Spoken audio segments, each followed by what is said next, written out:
Hello, dear ones. It is July the 5th, 2011, the day after Independence Day.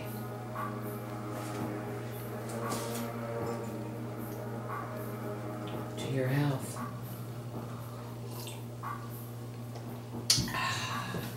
I am Diannia Baty. I am a spiritual teacher, an inspirational, in your face, hold your feet to the fire, inspirational teacher. It's about all things spiritual. You see, spirituality is my passion. It is my purpose. It's what I'm here for. I am so mightily blessed to know that before I leave this earth. To know what my path and my purpose and my passion is, and to follow that. No matter what. Because it is me. I honor myself. You see, I know that it is no accident that I'm here.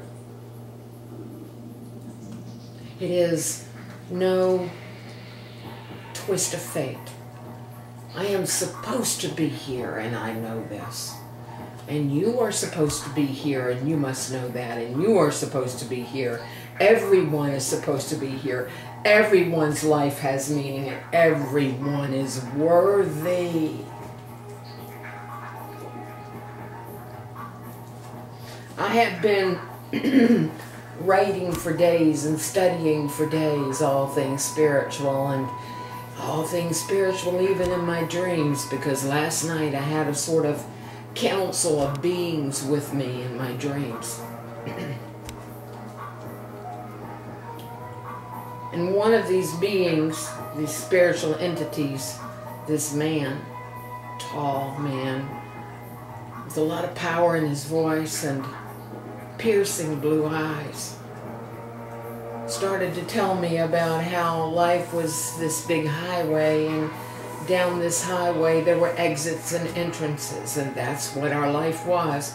The choices as to which of those exits and entrances we would take. And that each one of these entrances and exits all led to the natural end of that course because of that choice. And that choice would lead to this choice, would lead to that choice, and so on. And that if we took an exit and it led us to a life experience that was unpleasant, that was traumatic, that was dramatic, that was unhealthy, or whatever it might have been, that we then can make a choice. Another choice. All choices lead to other choices. And if that choice says, okay, get back on the highway and exit a little further down, this is the choice you need to make. And of course I'm paraphrasing a little bit because I wrote about it not too long after I woke up. And there were other entities with me, and they were talking to me. But this one entity, when I asked him what his name was, he said, Michael.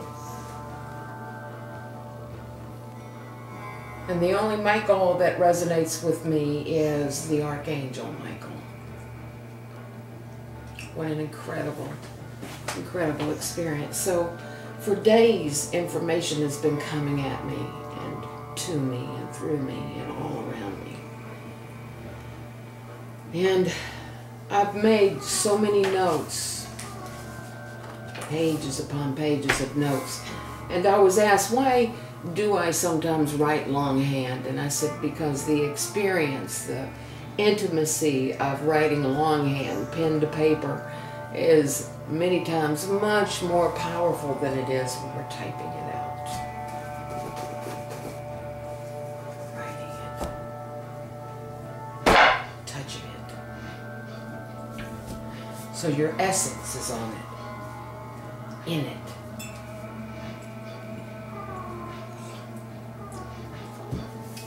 This is higher self. Higher self. So what would I tell you? How would I answer you? But I want to share with you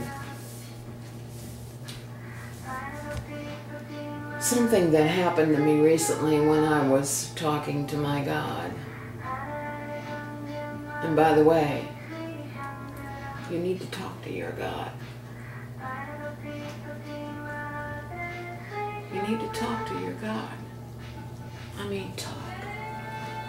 You see, a lot of times we feel silly talking to something that we say we can't see. In our human mind, we try to convince ourselves that we have to see something in order to talk to it. But if that was your prerequisite for speaking with God, then you got a long wait. Very long. Because God is so much bigger than that.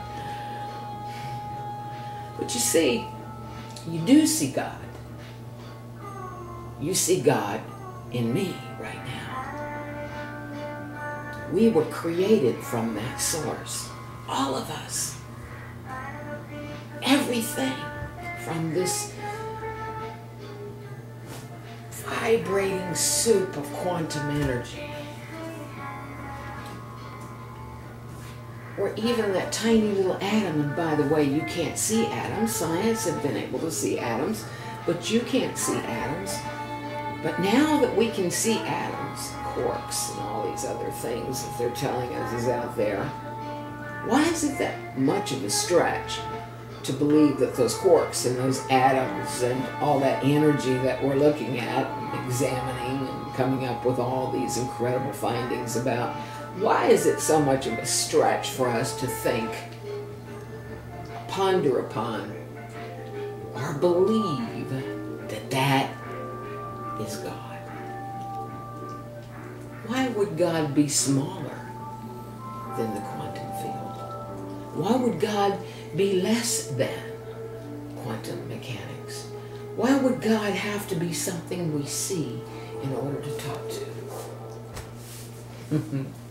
Silly, isn't it? Silly. So silly.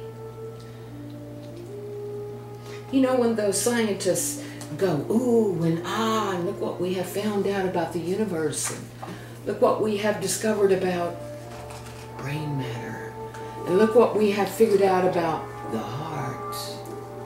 But what is this thing they call the soul? What is that? And what is this thing they call what? Spirit. Now we can't examine spirit. We cannot quantify spirit. We cannot see the soul.